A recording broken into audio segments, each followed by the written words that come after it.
Sie kamen aus der Türkei nach Deutschland. Für viele der sogenannten Gastarbeiter war es eine Reise ins Ungewisse, in der Hoffnung auf ein besseres Leben hier in Almanya.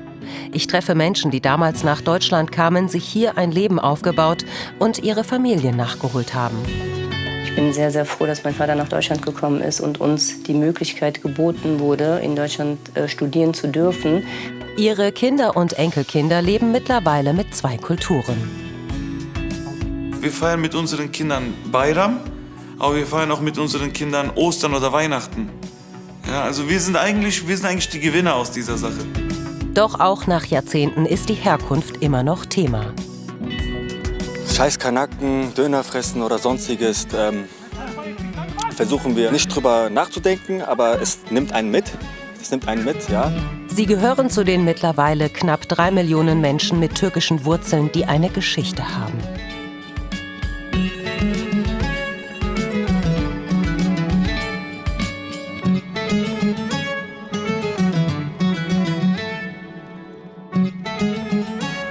Auch meine Geschichte gehört dazu. Ich bin Hülya Deyneli, Tochter türkischer Gastarbeiter und Mitarbeiterin beim Hessischen Rundfunk.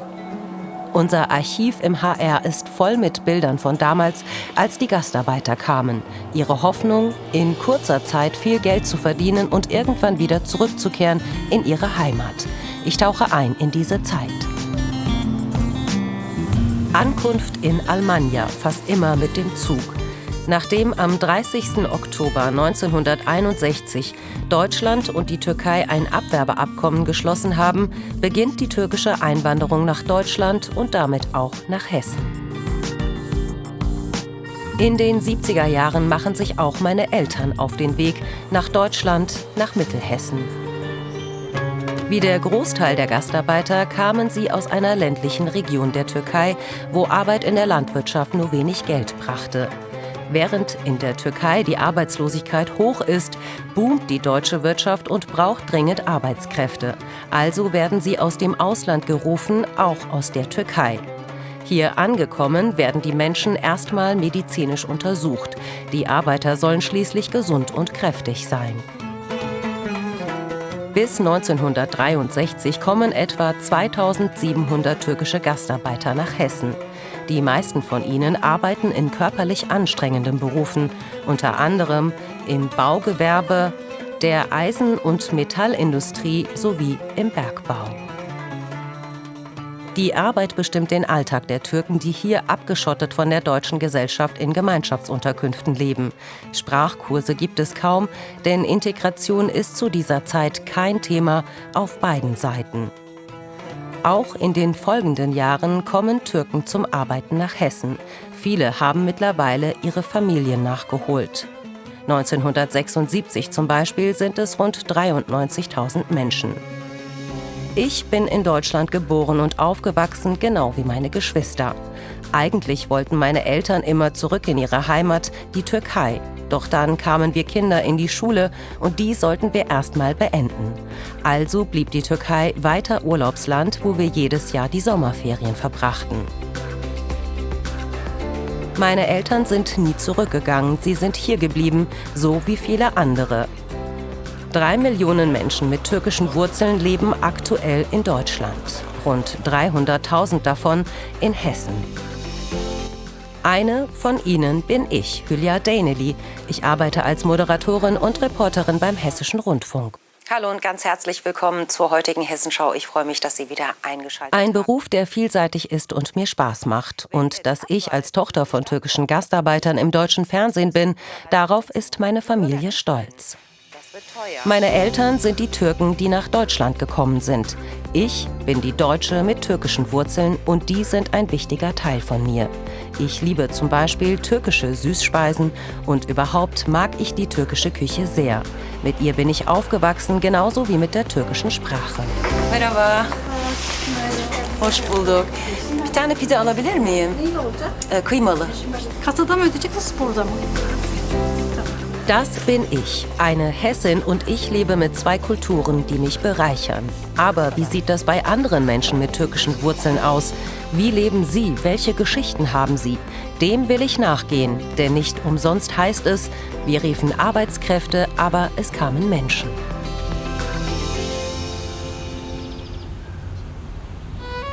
Zwei Menschen, die in den 70er Jahren nach Deutschland gekommen sind, besuche ich in Stadt Allendorf. Das sind Aziz und Suna Hansu. Als ich bei ihnen ankomme, werde ich herzlich empfangen mit einem gedeckten Tisch.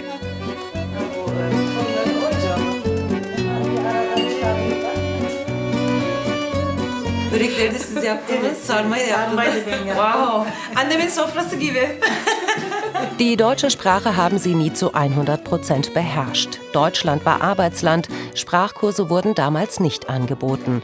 Und so ist Deutsch bis heute für sie eher Fremdsprache. Deshalb unterhalten wir uns auf Türkisch, das fällt ihnen leichter. Beide stammen aus der Nähe von Ankara. Als sie sich kennenlernen, fasst Aziz Hansu den Entschluss, nach Deutschland zu gehen. Denn obwohl er als Beamter arbeitet, erzählt er mir, reicht der Lohn nicht, um eine Familie gut zu ernähren. Kendi kendime düşündüm, baktım.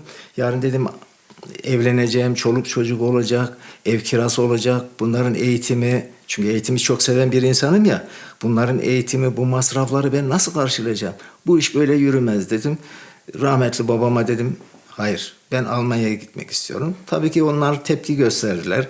Dediler sen işte Türkiye'de masa başında oturuyorsun, şudur budur falan şeklinde anlattılar ama buna rağmen fazla da uzatmayayım, geldim burada çalışmaya başladım, devam ettim. İyi ki de gelmişim. Beide haben in der Türkei einen höheren Schulabschluss gemacht. Suna Hansu hätte in einer Bank arbeiten können. Eskişehir'de benim amcam vardı, Ziraat Bankası müdürüydü.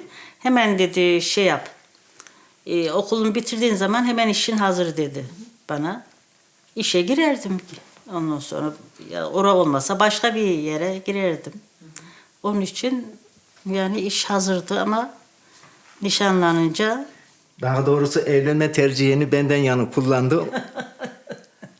Bu tarafa, benden tarafı yöneldi. Das war 1974. In diesem Jahr kommen sie zusammen nach Stadt Allendorf. Suna Hansu erinnert sich noch genau an die erste Zeit in Deutschland. 7-8 aile hep Türkler bir aradaydı. Yani normal yani şey değildi yani evleri. Herkesin bir göz oda. Öyle. Yani onun için yani şeyime gitti. Ben daha yani yerden çıktım geldim buraya. İyi bir koşuldan. Ama buradaki evler öyle değildi yani. Ama 3 ay sonra güzel konforlu büyük binaya taşındık. O zaman iyiydi. Sen neyi göstereceksin? Bu 25 sene çalıştıktan sonra verdikleri bir sertifika. Seit er in Deutschland ist, hat Aziz Hansu in der Eisengießerei Fritz Winter gearbeitet, insgesamt 33 Jahre. Bunlar Ferroro'da çalışırken bak. Böyle giyinirdik. Suna Hansu stand am Fließband beim Süßigkeitenhersteller Ferrero. Mesajlara giderdim. Hemen sorardı mesajdaki kadın. Ferroro'da mı çalışıyorsun diye.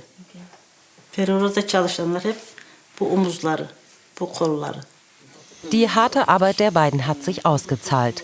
Vor 20 Jahren haben sie sich ihr eigenes Haus gekauft. Aus wenigen Jahren in Deutschland ist nun ein ganzes Leben geworden.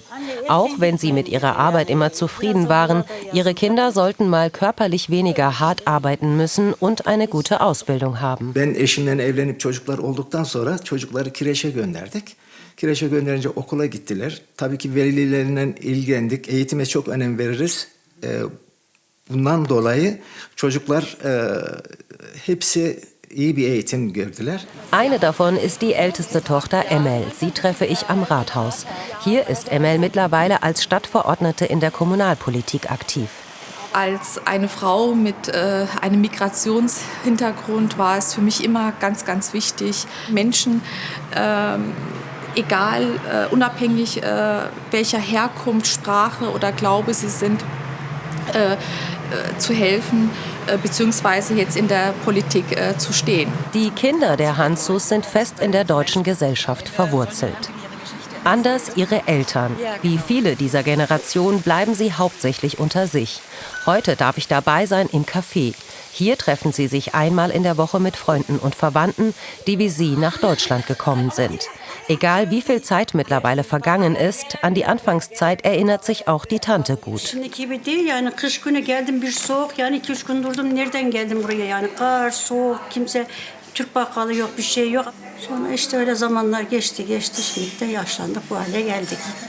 Die meisten aus dieser Generation sind mittlerweile in Rente, verbringen einen Teil des Jahres in der Türkei, den anderen hier. Genauso wie Suna und Aziz. Allerdings, sagen sie, ist Stadt Allendorf mehr Heimat als die Türkei, denn Heimat ist für sie da, wo ihre Kinder sind.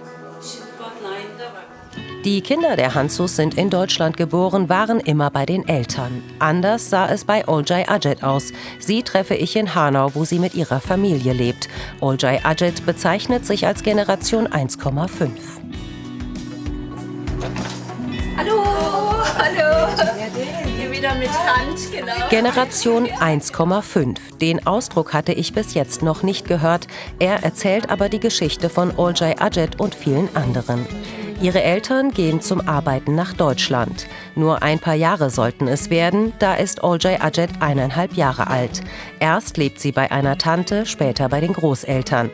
Wie viele andere Kinder bleibt sie zurück in der Türkei, ohne ihre Eltern. Meine Oma und Opa, also die Eltern von meiner Mama, bei denen ich dann war. Da war ich aber gar nicht so lange, also 2,5 Jahre, aber... 8 Jahre lang sieht sie ihre Eltern nur in den Ferien oder wenn sie in die Türkei kommen. Die Abschiede sind immer schwer, das Kind kann die Eltern nicht loslassen. Oft haben meine Eltern auch gesagt, so, wir gehen jetzt mal kurz irgendwo hin. Und dann waren sie weg. So. Und dann blieb ich so alleine zurück. Obwohl ich natürlich das sowieso schon gespürt habe. Also, weil irgendwann werden sie zurückgehen und ich habe das schon ein bisschen gespürt. Es war nicht offen, es war nicht so, wir müssen jetzt wieder zurück, die Arbeit fängt an und ich verstehe, dass du traurig bist, ich bin auch traurig. Ich kann auch verstehen, dass du wütend bist. Doch für ihre Mutter war das der einfachste Weg, erzählt sie mir. Sie wusste sich nicht anders zu helfen. Mit ihr sprechen wir per Video, da sie zum Zeitpunkt unserer Dreharbeiten in der Türkei ist. Auch für sie war es schwer, Olcay in der Türkei zurückzulassen. Ich weiß nicht wie lange, dass ich dann immer heulend nach Deutschland gekommen bin. Und zeitlang habe ich dann Deutschland nicht gemocht. Das ist deswegen, das war für mich ein Arbeitsland, für Soziales und Gefühl absolut nicht da gewesen. Ich habe das Gefühl gehabt, ich bin nur für Arbeiten da, sonst gar nichts. Ich muss mir keine Freude machen oder irgendwas machen. Und erst ziemlich später, ich gehe wieder also gerne nach Deutschland und ich heule auch nicht, wenn ich weggehe von der Türkei oder so. Als Schulkind in der Türkei fehlen Olcay die Eltern besonders. Ich merke, dass ich dadurch mich minderer gefühlt habe, weil ich so zum Beispiel mit so Dingen angeben wollte wie, wenn ich mal Schokolade hatte, so Milka-Schokolade, das war natürlich total super, so eine halbe Tafel wert. Wir haben uns das dann aufgeteilt sozusagen. Und die habe ich mir dann so aufgehoben, damit ich das in der Schule vor den anderen oder in der Klasse vor den anderen essen kann. So, und ich habe auch etwas, auch wenn meine Eltern nicht da sind, habe ich hier die Schokolade, die kommt daher und das ist auch was ganz Tolles. Und damit habe ich versucht, sozusagen so eine Balance herzustellen oder ein Gleichgewicht herzustellen. Im Historischen Museum in Frankfurt will mir die Gestalttherapeutin und Künstlerin noch ihr Kunstprojekt zeigen, in dem sie sich mit Migration und ihrer Generation, oft Kofferkinder genannt, beschäftigt. Ich bin dazwischen, ja. Ich bin in der Türkei geboren und bin dann im Kindesalter nach Deutschland. Und so entstand Generation 1,5. Und ich wollte unbedingt wissen, wie es anderen ergangen ist. Und dann haben sich einige Menschen gemeldet und waren wirklich auch sehr interessiert, auch darüber zu reden.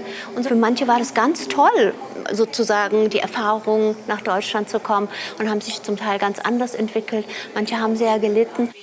Heute ist Olcay Acet 51 Jahre alt, hat mittlerweile selbst 3 Kinder. Das jüngste ist Levin 8 Jahre alt. Zeit mit ihnen zu verbringen, ist für sie sehr wichtig. Und ihnen die Zuneigung zu zeigen, die ihre Eltern ihr selbst oft verwehrt haben. Ich wollte bei meiner Mutter andocken, insofern, dass ich zum Beispiel Kuscheleinheiten wollte. Ich wollte, dass sie mal meine Haare bürstet, kämmt oder mich so streichelt. Und meine Mutter war oft müde von der Arbeit. Sie hatte ja dann gearbeitet, dann auch den Haushalt gemacht und sie war einfach oft müde und hatte keine Lust. Es war ihr zu viel. So. Und ich habe mich dann immer so zurückgestoßen gefühlt. Als Olcay ihr erstes eigenes Kind bekommt, wird das Verhältnis noch schlechter. Sie hinterfragt die Mutterrolle, denkt nach. Erst vor knapp 3 Jahren nähern sich Mutter und Tochter vorsichtig einander an. Ich habe immer gedacht, ich war ja Opfer. Und dann irgendwann mal habe ich eingesehen, ich war Opfer, ich war aber Mutter. Ich hätte die schützen müssen.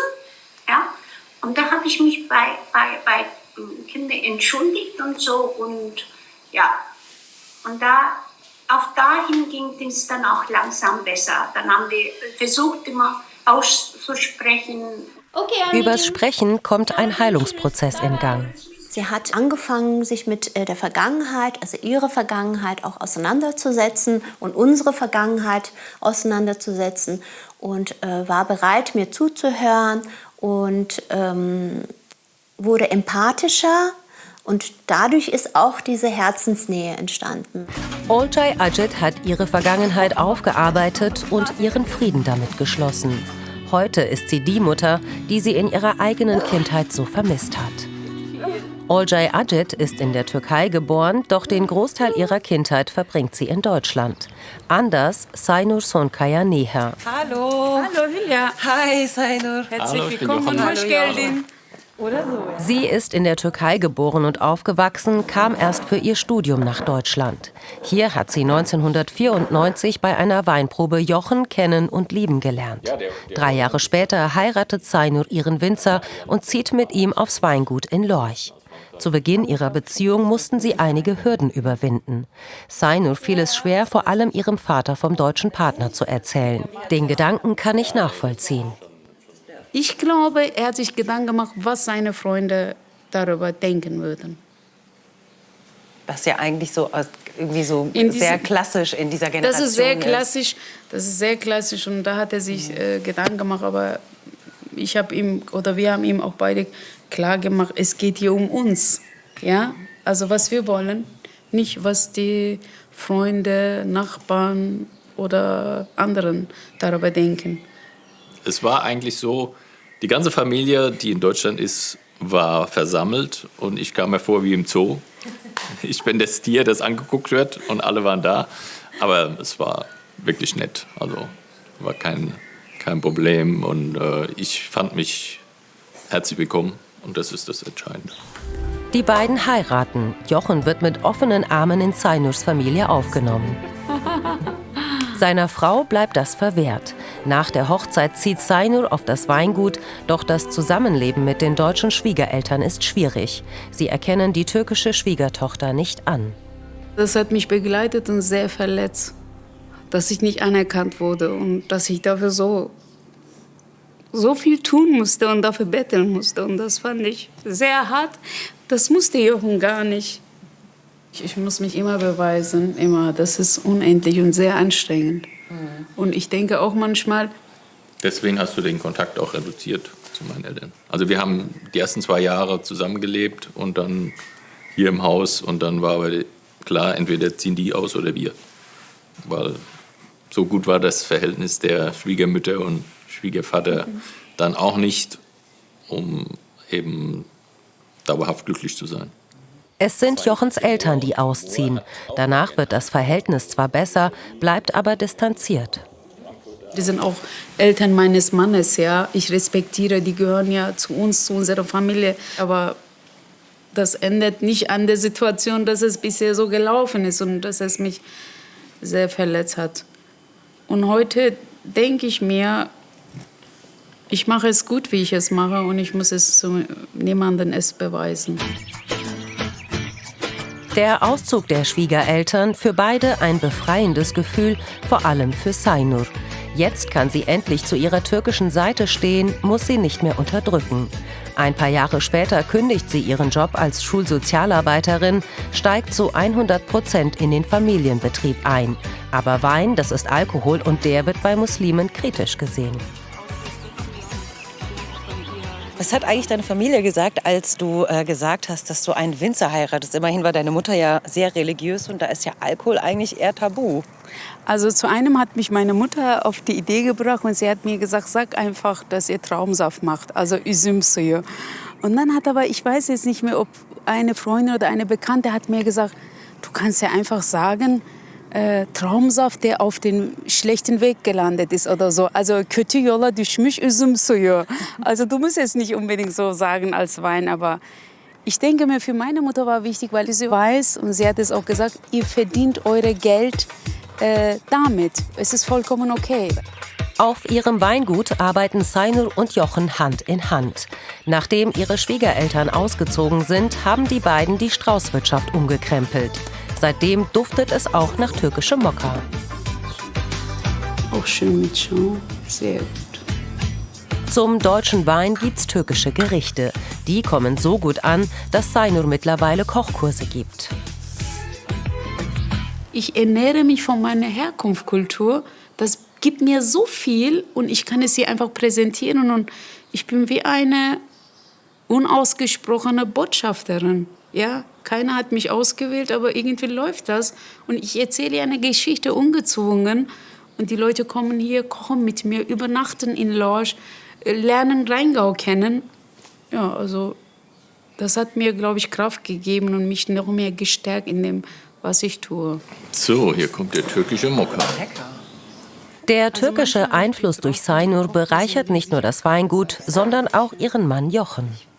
Ich finde halt viele positive Dinge in der türkischen Kultur. Ja, der Respekt vor der älteren Generation, die Gastfreundschaft und auch alles stehen und liegen lassen, wenn man Hilfe braucht.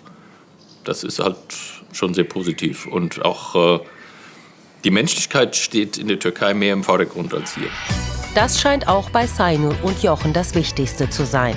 Mich beeindruckt, wie die beiden es geschafft haben, die besten Zutaten aus ihrer jeweiligen Herkunft zu nehmen und daraus ein gemeinsames Leben aufzubauen.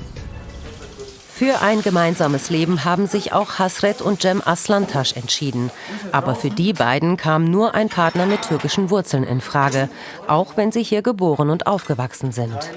Mir war es wichtig in dem Sinne, dass wenn mein Ehemann oder mein Zukünftiger sich mit meiner Familie zusammensetzt oder wir diesen Traditionen und Gebräuchen nachgehen, dass er sich nicht so ausgeschlossen vorkommt, beziehungsweise die Sprache sprechen kann, es verstehen kann, dass mein Ehemann mit meinem Opa reden kann zum Beispiel. Deswegen habe ich wahrscheinlich Wert drauf gelegt und bewusst türkischen Ehemann ausgewählt. Also mir war das wichtig. Nicht, dass ich jetzt keinen Kontakt zu Deutschen hatte. Ich war auch wie Sie der einzige Türke, also der einzige Schüler mit türkischen Wurzeln in meiner Klasse. Und auch so hatte ich fast nur deutsche Freunde. Aber dennoch habe ich gerne türkische Filme geguckt, türkische Musik. Ich spiele ja selbst türkische Musik und das war mir immer irgendwie wichtig und es war also abzusehen, dass das dann irgendwann auch eine Türkin wird. Hasret und Cem Aslantaş gehören zur dritten Generation. Die beiden leben in der Nähe von Darmstadt mit ihren 2 Kindern, Deniz und Devin. Hi. Deniz, sag hallo. Guck mal. Hallo. Wie heißt du?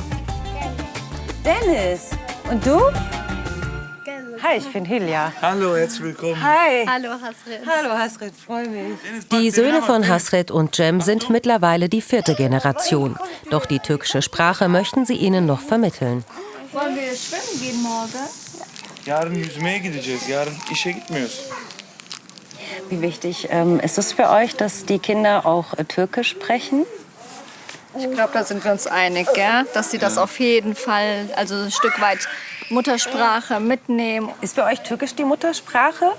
Also ich würde sagen, ich gehe mal davon aus, was ich mehr spreche, und das ist eindeutig Deutsch. Ich glaube, ich fühle mich auch in der deutschen Sprache sicherer. Und deswegen würde ich Deutsch als meine Muttersprache bezeichnen. Aber es ist wirklich nicht weit oder es ist nicht viel von der türkischen Sprache entfernt. Also für mich ist das so, als ob ich schon mein Leben lang Türkisch und Deutsch konnte und auch so aufgewachsen bin, oder? Und das Gefühl würde ich gerne meinen Kindern auch vermitteln wollen. Nicht nur die 2 Sprachen ziehen sich durch die Erziehung ihrer Kinder, auch die beiden Kulturen verbinden sie ganz selbstverständlich. Wir feiern mit unseren Kindern Bayram, aber wir feiern auch mit unseren Kindern Ostern oder Weihnachten. Ja, also wir sind eigentlich die Gewinner aus dieser Sache. Hasret nimmt mich mit zu ihrem Modelager. Die studierte Pädagogin hat sich schon immer für Mode interessiert, verrät sie mir. Vor einigen Jahren hat sie ihr eigenes Modelabel gegründet, das Dede heißt. Das kommt aus dem Türkischen und heißt Opa. Mit ihrem Modelabel setzt sie dem wichtigsten Menschen ihres Lebens eine Art Denkmal. Ja, mein Opa, der war halt derjenige, der nach Deutschland ausgewandert ist. Und ich finde das sehr, sehr, sehr heftig. Also heute mit den gegebenen Mitteln ist es vielleicht einfacher auszuwandern. Aber damals war das nicht so einfach. Er hat halt komplett die Familie hinterlassen, ist alleine hergekommen in ein Land, wo er die Sprache nicht beherrscht, wo er niemanden kennt, wo er nicht weiß, was er arbeiten soll und hat irgendwo angefangen. Und wenn wir heute hier stehen, dann dank meinem Opa. Ihr Opa ist auch derjenige, der sie als Braut in den Hochzeitssaal führt, als sie Cem heiratet. Auch wenn es für beide wichtig war, einen Partner mit türkischen Wurzeln zu haben, bei ihren Kindern sehen sie das anders. Es wird nie so sein, dass ich sage, Deniz oder Devin, ihr heiratet nur eine Türkin oder eine Muslimin oder das geht, also da bin ich mit ihr selber Meinung. Für uns ist Mensch Mensch und das ist wichtig. Cem leitet ein Betonbohrunternehmen, parallel dazu ist er Musiker, tritt auch auf türkischen Hochzeiten auf. Vor allem traditionelle Musik hat es ihm angetan. Das ist die türkische Saz, die Bağlama und dieses Instrument hat damals Hasrets Opa machen lassen. Ah, okay. Und für den Bruder und der Bruder wollte sie nicht mehr, hat sie verkauft und ich habe dann den Käufer irgendwann ausfindig gemacht und habe es ihm wieder abgekauft. Ach, witzig. Also ist das Ding in der Familie geblieben? Genau. Okay. Mein Opa hat auch Saz gespielt und mein Onkel und mein Cousin. Weil dieses Saz kann viele Gefühle ausdrücken. Wir Türken lieben es ja einfach, aus dem Nichts traurig zu werden. Das stimmt. Ja, also wir setzen uns hin und drücken so unsere Gefühle aus. Uns geht's gut, aber wir singen dann irgendwelche Lieder von Trennungen und Trauer und Schmerz. Ja, Stimmt. das ist leider auch so ein Teil unserer Kultur, aber ist eine schöne Sache. Das Lied handelt vom Auswandern. Yokluk beni mecbur etti, gurbet ben mi yarattım, gençliğimi aldı gitti. Gurbet ben mi yarattım, gurbet ben mi yarattım dost. Ein Lied, das auch die Geschichte ihrer beiden Großväter erzählt. Sie verließen die Türkei und legten so den Grundstein für Hasrets und Cems Leben in Deutschland. In 3. Generation ein Leben mit 2 Kulturen. Sie mussten und wollten sich nie für eine der beiden entscheiden und genau das wollen sie auch für ihre eigenen Kinder. Wir erziehen sie einfach so, wirklich, und versuchen sie in ihrem Bewusstsein, in ihrer Entwicklung, in ihrer Individualität selbst handeln zu lassen. Und ich glaube, weil unsere Eltern uns diesen Freiraum auch gelassen haben, sind wir heute so, wie wir sind. Und das möchte ich bei denen auch bewirken. Dass die selber entscheiden, wann sie Türkisch reden möchten, wann sie Deutsch reden möchten, wann sie einen deutschen Brauch oder einen türkischen Brauch annehmen wollen. Da sollen sie ihren Weg gehen. 2 Sprachen. Genau so machen sie es auch. Sie sind nicht deutsch oder türkisch, sondern deutsch und türkisch. Sich aus 2 Kulturen zu bedienen, sehe auch ich als großen Luxus an. Deutsch und türkisch. Auf dem Papier war das allerdings lange nicht möglich. Ich kann mich noch sehr gut an die Diskussionen um eine doppelte Staatsbürgerschaft erinnern. Die hatte 1999 richtig Fahrt aufgenommen. Während seines Wahlkampfes hat der damalige Ministerpräsident Roland Koch eine Unterschriftenkampagne gegen den Doppelpass gestartet. Menschen drängten sich an CDU-Ständen, um ihre Unterschrift abzugeben. Damals, sagt Koch, Wir wollen eine eindeutige Loyalitätsentscheidung zu diesem Staat. Und die regelmäßige doppelte Staatsbürgerschaft, wie sie jetzt geplant wird, ist genau die falsche Antwort, weil sie gaukelt vor, man könne dauerhaft in 2 Welten leben. Und das geht nicht. Eine Kampagne, die Roland Koch den Wahlsieg brachte. Mich persönlich hat sie damals sehr getroffen und verletzt, als Mensch mit türkischen Wurzeln, dessen Heimat Deutschland ist. Ich war, wie viele andere zu dieser Zeit, gezwungen, mich zwischen 2 Staatsbürgerschaften zu entscheiden. Ich habe mich für den deutschen Pass und gegen den türkischen entschieden. Aber als Erinnerungsstück habe ich ihn behalten.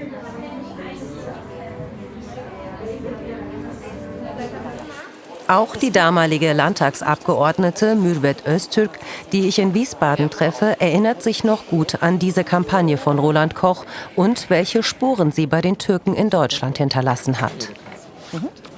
Obwohl die ausländischen Mitbürger sich als ein Teil dieser Gesellschaft sahen, waren sie auf einmal außen vor. Und weil sie das Wahlrecht nicht hatten, konnte man das mit ihnen machen. Also sie waren keine politische Gefahr. Sie gehen ja nicht wählen und geben dann ihre Stimme an der Wahlurne ab. Und deswegen konnte man quasi auf ihren Rücken populistische Politik betreiben. Das fand ich 1999 schlimm. Und das finde ich heute auch schlimm, wenn manche Politiker so ein bisschen abdriften und wieder von Sozialterrorismus reden wollen oder so. Das verletzt. Das hat die Türken hier verletzt. Ganz stark. Es hat sie ausgegrenzt. Auf mich wirkte es so, als würden türkische Einwanderer zum Spielball der Politik. Immer wieder gab es neue Regelungen zum Staatsbürgerschaftsrecht. Da durchzublicken war gar nicht mehr so einfach. Ab dem Jahr 2000 war die doppelte Staatsbürgerschaft also nicht erlaubt. Doch im selben Jahr wird das Geburtsortprinzip eingeführt. In Deutschland geborene Kinder bekommen den deutschen und den türkischen Pass. Allerdings mit einer sogenannten Optionspflicht. Im Alter zwischen 18 und 23 Jahren müssen sie sich für eine der beiden Staatsangehörigkeiten entscheiden. Ab 2014 fällt diese Optionspflicht weg. Dann dürfen Kinder türkischer Eltern beide Pässe dauerhaft behalten. Voraussetzung: Sie müssen bis zum 21. Lebensjahr mindestens 8 Jahre in Deutschland gelebt haben oder 6 Jahre zur Schule gegangen sein. Ein Hickhack, das im Prinzip immer wieder Unterschiede und nicht Gemeinsamkeiten betont, wie ich finde. Ganz anders bei Türkgücü Hanau. Daniel, Cafer, Yasin oder Francesco spielen hier. Der Name des Vereins ist türkisch, die Mannschaft ist viel mehr. Hier machen sich Menschen aus 9 verschiedenen Kulturen fertig fürs Kicken.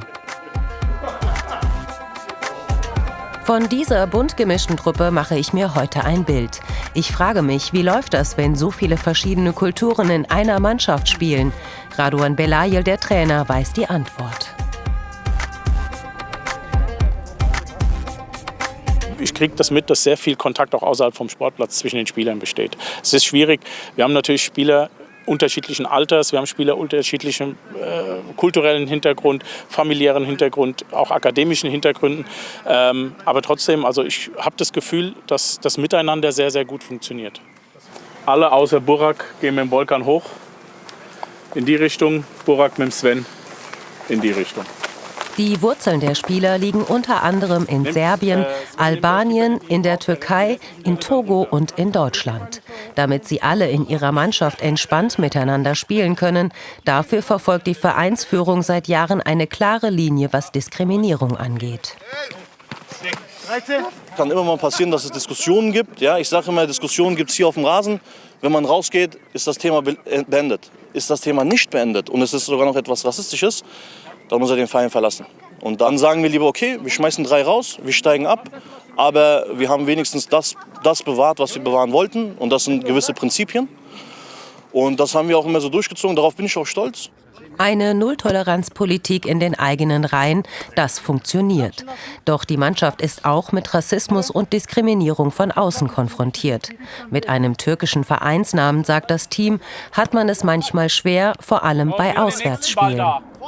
Wenn wir gegen, ja, ich sag jetzt mal, deutsche Vereine spielen, dass es immer wieder von der Zuschauerseite mal zu Kommentaren kommt, die nicht so schön sind. Scheiß Kanaken, Döner fressen oder sonstiges, versuchen wir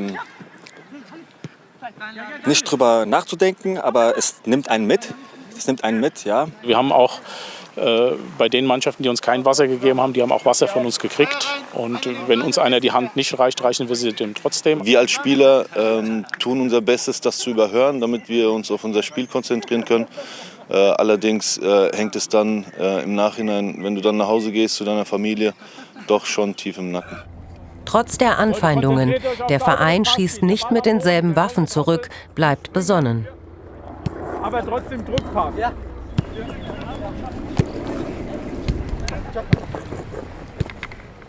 Wenn jetzt irgendjemand da draußen rumschreit, ja, scheiß Türke, dann bringt es wenig, wenn ich rausschreie, scheiß Nazi.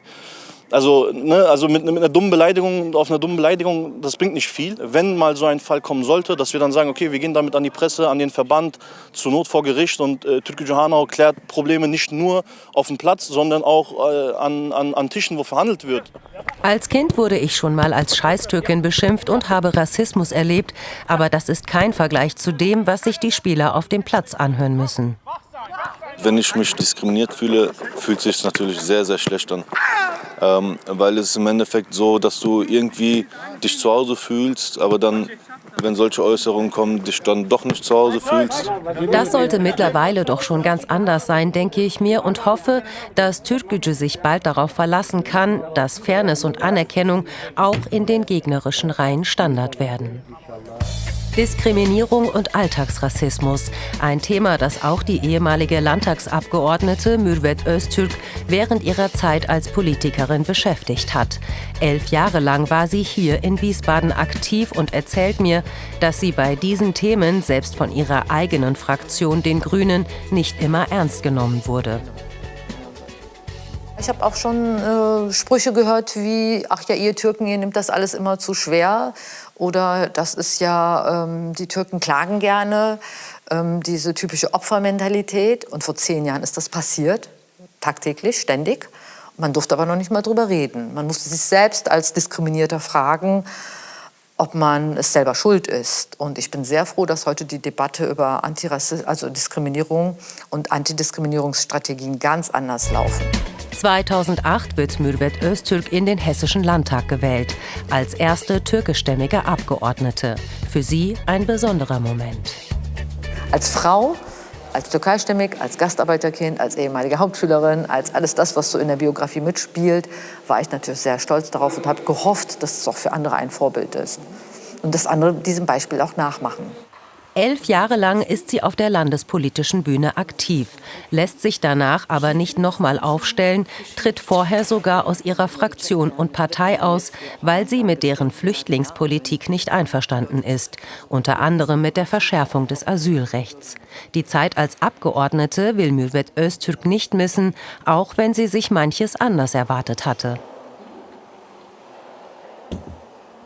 Also hatte ich die Hoffnungen, dass man mit ganz vielen Menschen, die im politischen Alltag, also Abgeordneten, Freundinnen und Bekannten, dass man viel mehr Gesetze machen kann, die auch diese Menschen ansprechen. Aber wie soll ich das sagen? Ja, vieles verändern in einer kurzen Zeit. Das war so meine Hoffnung. Haben sich Ihre Hoffnungen erfüllt? Nein. Das politische Geschäft sei eben ein mühseliges Geschäft. Dennoch ist Mürvet Öztürk heute versöhnlich gestimmt, sagt sie, denn es habe sich viel getan in den vergangenen Jahren. Die Parlamente seien bunter geworden, Themen wie Alltagsrassismus würden ernster genommen. Für sie eine gute Entwicklung.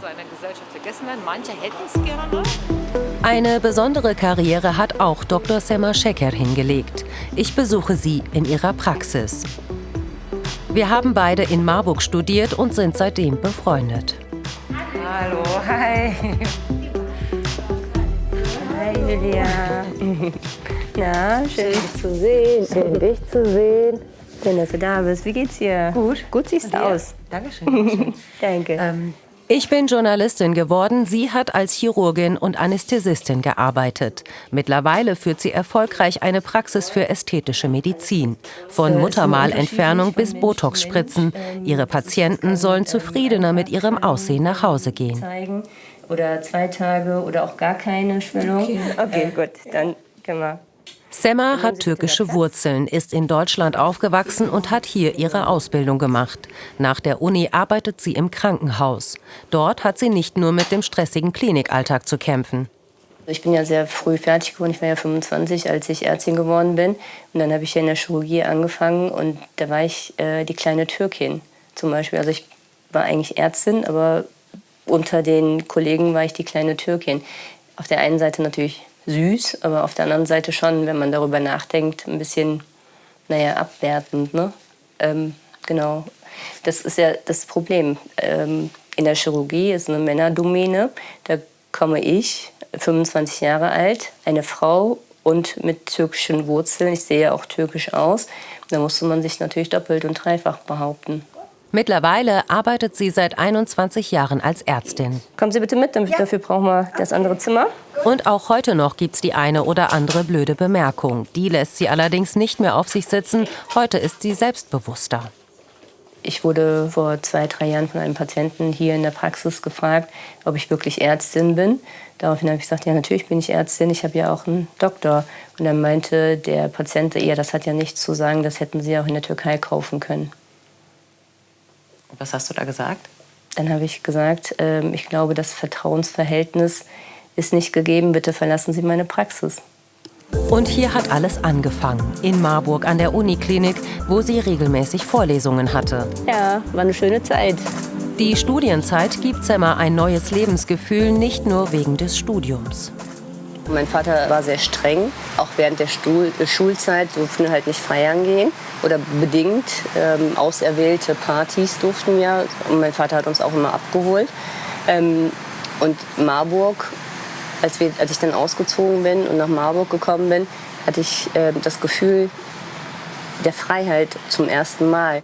Doch die Freiheit, ihr Studienfach selbst auszusuchen, die hat sie nicht. Wäre es nach ihr gegangen, Sema hätte einen ganz anderen Weg eingeschlagen. Mein Vater wollte, dass ich Medizin studiere. Ich wollte eigentlich Tourismus studieren oder ich hatte auch eine Lehrstelle als Goldschmiedin, durfte ich nicht. Und bei den Türken ist es halt so, dass entweder soll man Anwältin werden oder Ärztin. Ja, bin Ärztin geworden. Sema zieht ihr Studium durch, finanziert sich weitgehend selbst, will finanziell unabhängig sein von den Eltern. Sie arbeitet unter anderem als Eisverkäuferin, als Kellnerin und schiebt Nachtwachen im Krankenhaus. Zeitweise hat sie 4 Jobs gleichzeitig. Trotzdem verläuft alles reibungslos. Mit 25 fängt sie an, als Ärztin zu arbeiten. So, es geht los. Bereit? Mittlerweile schaut sie mit großer Dankbarkeit zurück. Mein Vater ist Lehrer, der hat in der Türkei unterrichtet und wir sind 6 Geschwister und ich bin mir zu 100% sicher, dass wir in der Türkei hätten nicht studieren können. Das ist einfach zu teuer. Ich bin sehr, sehr froh, dass mein Vater nach Deutschland gekommen ist und uns die Möglichkeit geboten wurde, in Deutschland studieren zu dürfen. Das ist Wahnsinn, das muss man ja auch sagen. Nirgendwo auf der Welt kann man so leicht studieren, also auch kostengünstig studieren, wie in Deutschland. Das ist schon sehr, also wir sind sehr privilegiert. Heute, sagt sie, ist sie froh, dass sie Ärztin geworden ist. Ein Beruf, der ihr Spaß macht, sie finanziell gut absichert und ihr Anerkennung bringt. Etwas, das auch ihre Eltern für sie wollten, für sie als Kind türkischer Einwanderer. Zack, weg. Sehr gut mitgemacht.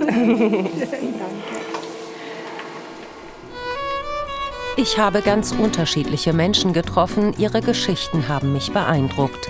In vielem habe ich mich wiedererkannt, weil ich die gleichen türkischen Wurzeln habe.